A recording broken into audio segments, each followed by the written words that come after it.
sehingga mengorbankan anggota keselamatan kita 8 orang. Di pihak suruh kelak katanya 52 orang korban. Tapi kita tak tahu. Kalau kita dapat daripada media baru ini internet ya, dan sebagainya, kita dapat jumlah itu terlalu besar. Malah jurut cakap Sultan Kiran dulu itu, Sultan yang menganggap dirinya Sultan Kiran ketiga itu, Abraham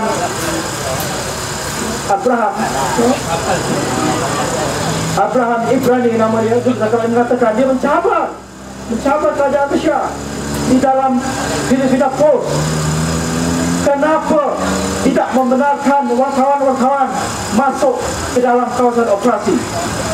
Patutnya bagilah wartawan supaya boleh tunjuk ya ini mayat pejuang-pejuang ataupun kumpulan senjata daripada Sulu, dan ini mayat daripada Malaysia, daripada keselamatan Malaysia. Tidak diberi ruang melihat.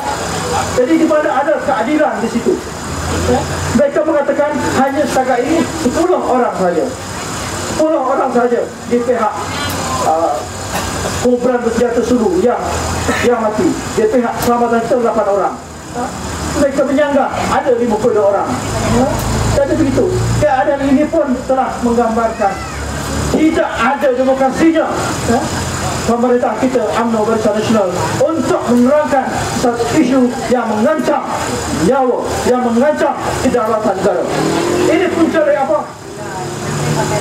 Ini hanyalah punca daripada kelegahan, kelewatan, tidak terusnya pemerintahan UMNO Barisan Nasional. Ingat, dalam tahun 93 pada waktu itu Sabah diperintah oleh Khairin Hitingan, Ketua Menteri, mewakili PBS.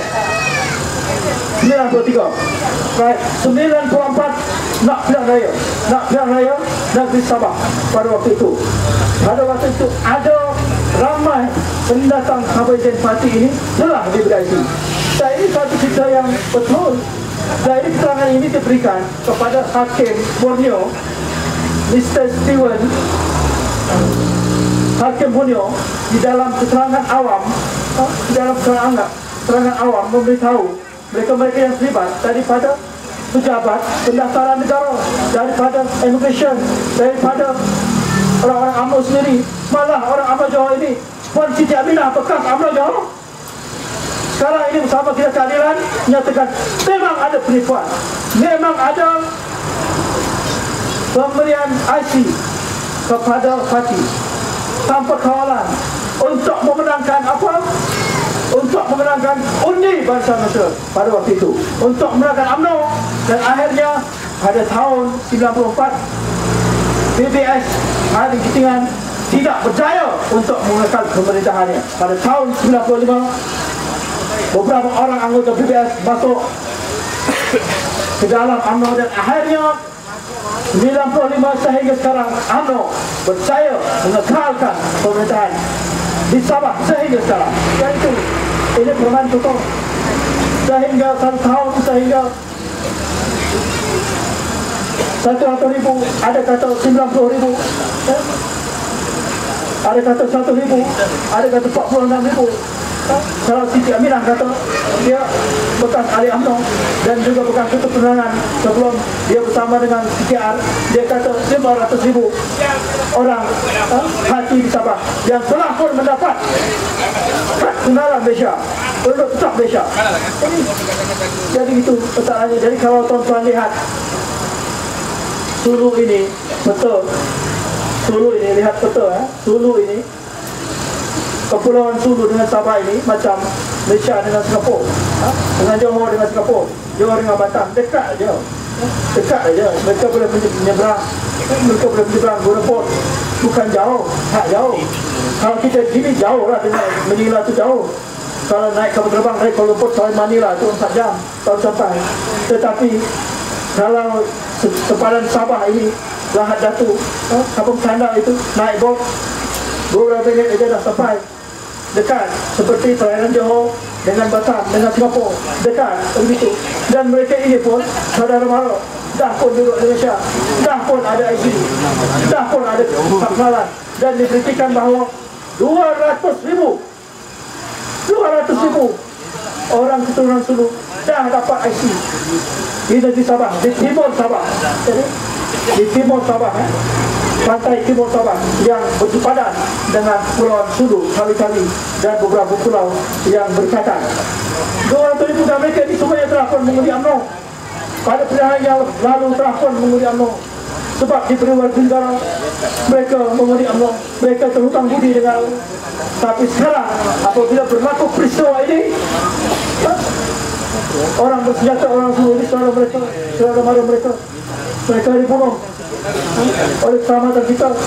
Alasan mencoba, kita tak tahu apa cerita sebenar. Saya tidak tahu pemerintah menyalahkan kita, tapi saya pasti 200,000 orang Sulu yang dulunya mengundi PN akan mengundi dan menyokong Pakatan Rakyat pilihan raya ke masa akan datang. Dan di Johor ini, di dalam Parlimen sudah pun ada orang-orang yang Sabah daripada sini, dan mereka ini pun dah mengundi, ada bahagiannya dan di Megah Raya, di Jalan Suria Megah Raya, banyak orang-orang Sabah tulang Sulu situ. Ada beritakan ada 20,000, saya tak tahu, tetapi ada, dan mereka ni ada yang dari pengundi. Begitu. Jadi ini adalah masalah kedaulatan negara, masalah keselamatan negara. Bagaimana pemimpin kita menangani masalah ini? Sedangkan kita ada angkatan tempur, sedangkan perairan negara daripada Semenanjung Sabah Sarawak itu dikawal oleh 4 agensi. Kastam pun ada kawal, Tentera Laut pun ada kawal, Maritim pun ada kawal, Polis Marine pun ada kawal. 4 agensi dengan kelengkapan, dengan kapal perang yang ada radar, boleh sampai 100 batu boleh cover, tetapi boleh juga masuk ke Malaysia.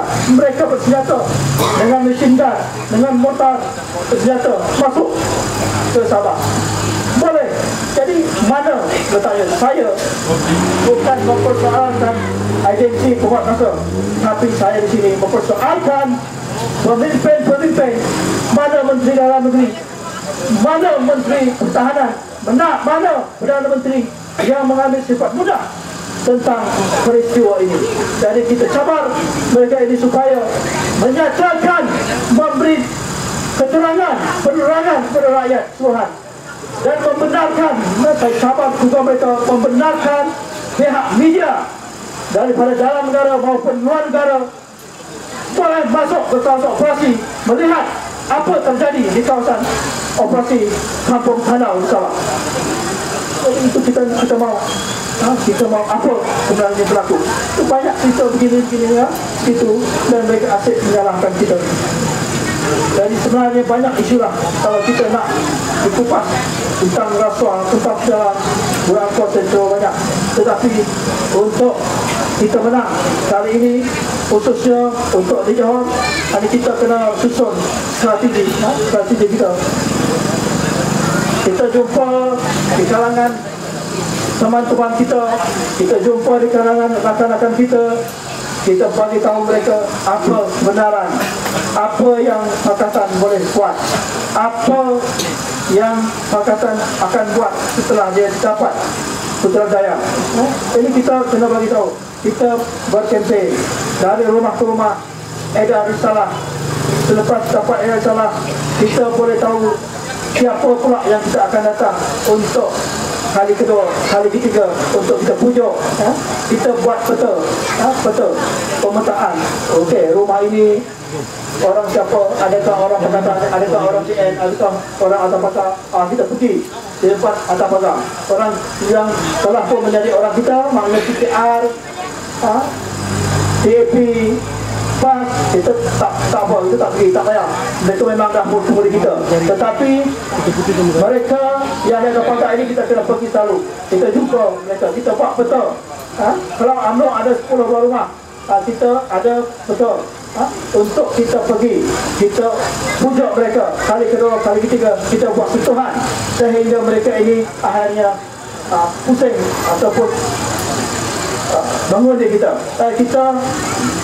Bagi kita dapatkan mereka maklumat tentang nombor telefon, khususnya telefon bilik, untuk kita buat apa? SMS blasting.